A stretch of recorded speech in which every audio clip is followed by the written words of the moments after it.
देव प्रबोधिनी एकादशी कार्तिक शुक्ल पक्ष। भगवान श्री कृष्ण ने युधिष्ठिर से कहा, युधिष्ठिर, तुम्हारे धर्म के प्रति रुचि देखकर मुझे बड़ी प्रसन्नता हो रही है।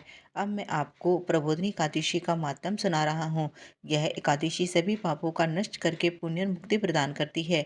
अब मैं ब्रह्मा जी और नारद के बीच इस हुए वार्तालाप का प्रसंग सुनाता हूँ, जिसे सुनकर आपका धार्मिक ज्ञान बढ़ेगा।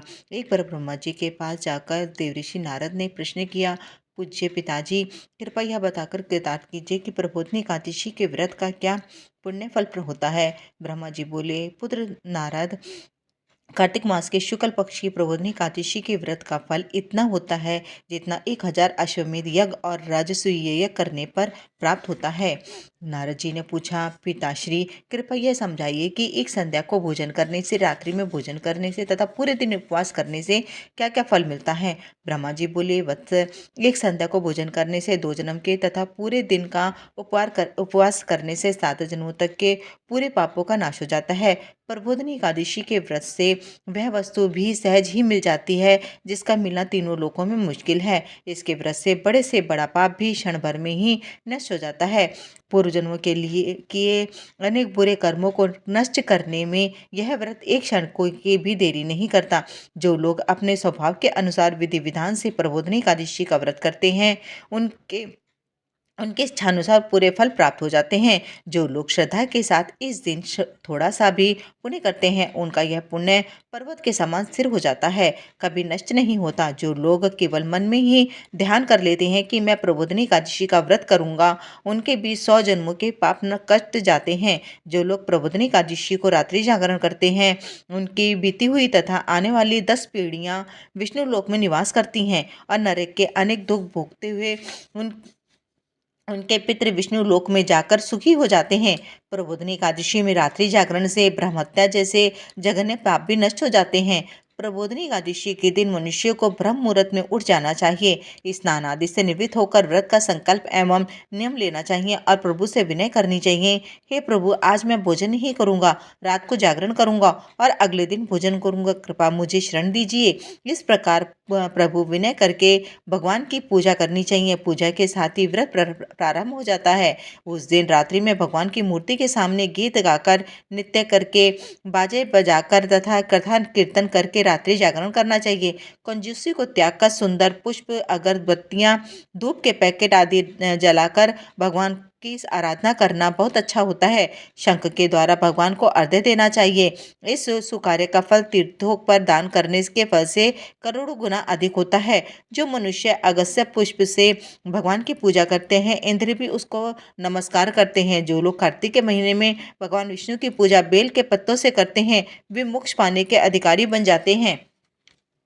तुलसी से भगवान की पूजा करने वाले भक्तों के 10,000 जन्मों के किए हुए पापों का नाश हो जाता है। इस महीने में तुलसी महारानी के दर्शन करने से या उसका स्पर्श करने से और तुलसी का ध्यान करने से, तुलसी का पौधा रोपने से, कीर्तन करने से मनुष्य करोड़ों युग तक भगवान के धाम में निवास करते हैं। जिन मनुष्य के घर में तुलसी का वृक्ष लगा होता है, उनके कुटुंब में जन्म लेने वाले प्राणी प्रलय के अंत तक विष्णु लोक में रहते हैं। जो कदम के पुष्पों से भगवान की पूजा करते हैं, उन्हें यमराज को यातना नहीं देते। कदम के पुष्प को देखते ही भगवान अत्यंत प्रसन्न हो जाते हैं और वे भक्त के सब मनोरथों को पूरा कर देते हैं। यदि उन पुष्पों से उनकी पूजा की जाए तो फिर तो कहना ही क्या। बबूल और अशोक के पुष्पों से भगवान की पूजा करने से अनंत काल तक किसी प्रकार का कोई शोक का अवसर नहीं आता। सफेद या लाल कनेर के पुष्पों से पूजा करने पर भगवान अत्यंत प्रसन्न होते हैं। दुर्वादल से पूजा करने पर अन्य पूजाओं की अपेक्षा 100 गुना अधिक फल मिलता है। शमी पत्र से भगवान की पूजा की जाए तो यमपुरी का मार्ग सरलता से पार हो जाता है। जो मनुष्य चंपा के पुष्पों से भगवान की पूजा करते हैं, वे संसार में आवागमन के चक्र से मुक्ति पा जाते हैं। जो मनुष्य सोने का केतकी पुष्प बनाकर भगवान पर चढ़ाते हैं, उनके करोड़ों जन्मों के पापों का नाश हो जाता है। जो लोग कमल के सुगंधित पीले और लाल पुष्पों से विष्णु भगवान की पूजा करते हैं, उन्हें श्वेत द्वीप का निवास प्राप्त होता है। रात्रि में भगवान की पूजा करके प्रातःकाल नदी के शुद्ध जल में स्नान करके भगवान की प्रार्थना करते हुए घर आकर भगवान की पूजा की जाती गई है। फिर ब्राह्मणों को सम्मान के साथ भोजन करा के दक्षिणा देकर संतुष्ट करना चाहिए। इसके बाद गुरु की पूजा करें, उन्हें दक्षिणा देकर नियम छोड़ देना चाहिए। जो मनुष्य कार्तिक मास में रात्रि स्नान करते हैं, उन्हें दही और शहद का दान करना चाहिए। जो मनुष्य किसी फल की इच्छा करते हैं, उन्हें फल दान करना चाहिए। घी, दूध और चावलों का दान इस दिन फलदायक होता है। जो लोग भूमि पर सोते हैं, उन्हें सब वस्तुओं सहित शैया दान करनी चाहिए। जो लोग मौन व्रत रखते हैं, उन्हें सुवर्ण और तिल का दान करना उचित है। जो लोग कार्तिक के महीने में जूते नहीं पहनते, उन्हें जूतों का दान करना उचित है।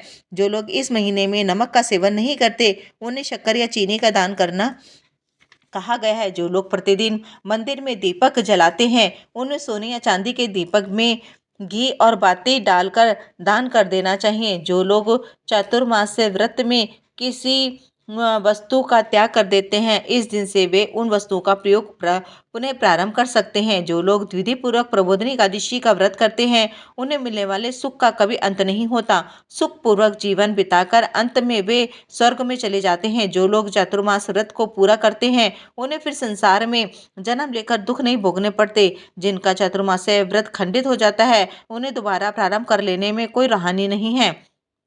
जो लोग प्रबोधिनी एकादशी के माध्यम को सुनते या पढ़ते हैं, उन्हें अश्वमेध यज्ञ का फल मिल जाता है। दीप प्रमोदनी एकादशी के व्रत में विष्णु का पूजन पुष्प आदि तीर्थ स्थान पर करना अच्छा होता है। कचरी का आहार श्रेष्ठ माना जाता है। ओम नमो भगवते वासुदेवाय नमः।